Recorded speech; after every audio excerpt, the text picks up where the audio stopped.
talata sa Biblia? Lucas 16:10. Ang taong mapagkakatiwalaan sa maliliit na bagay ay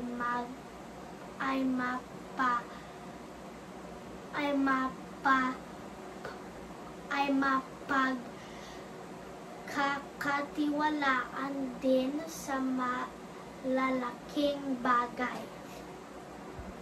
Ano ang Tagalog ang Filipino ng take? Kuha, Sharpen. tasa, Put.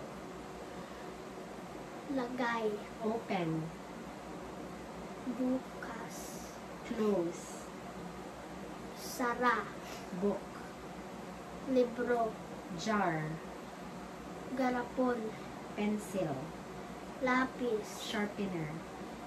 pangtasa, Look. tingin, Do. gawin, Toy. laruan, Box. kahon, Gamit kuha, bukas at saka sara. kinukuha ko ang libro, binubukas ko ang libro, binubuksan ko ang libro, sinisira ko ang libro. Kinukuha ko ang bag,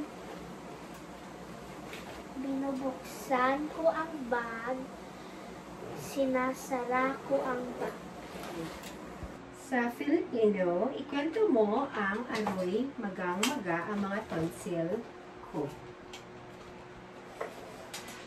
Isang araw, may bata, nangalan niya si JM.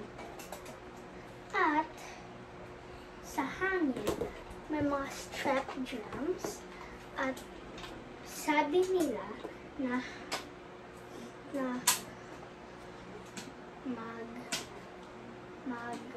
go inside, punta tayo sa iya ng bata na bato at puso.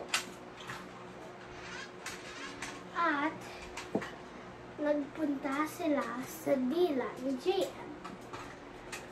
At nahulog sila sa iya tonsil.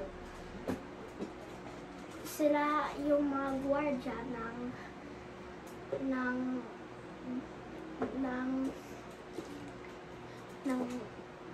mouth at sila yung mga gwardya sa baba at sabi ng mga strep germs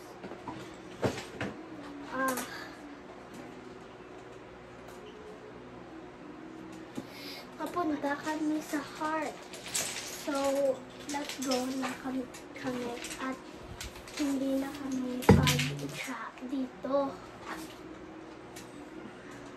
Pero sabi ng mga tonsils na hindi namin kayo pakantuin sa pusa at bato ni JM. The next, sa umaga, nagising si JM, hindi na siya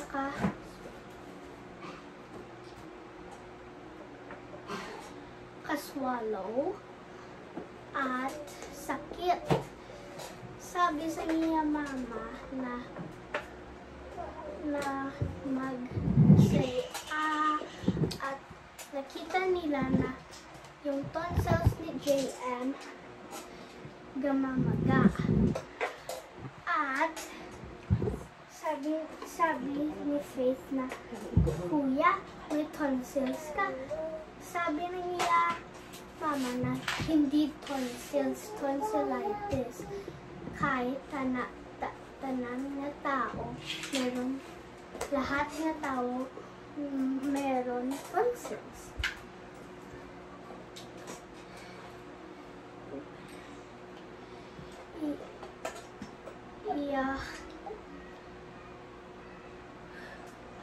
Tsaka, sa nagpunta ang iyang angkol, sabi ng iyang angkol na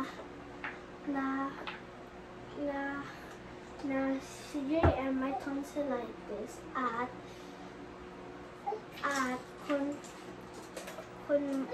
dapat na mag-inom siya ng bulong, gamot, at mag-gargle kay mo yan ang gapastop sang strep.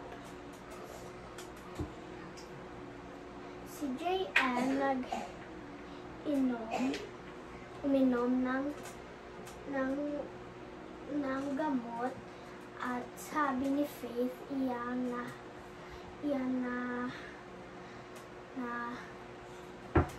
kapatid na lasang strawberry, kuya, at sabi ni JM na oo. At si JM nagmugmog ng tubig na may asin at ang mga strep germs na naging dizzy at napatay sila. At the next day, si JM sabi niya na hindi na sakit niya throat. That's all. Kakanta ako ng Paro-Parong Bukid.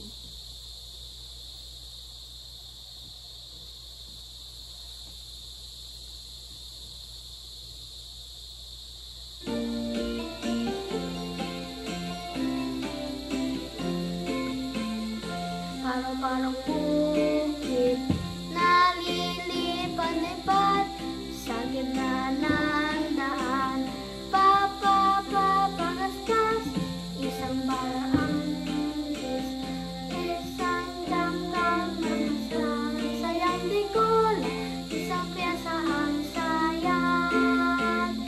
May paineta pa siya, uy, may suklay pa man din, uy,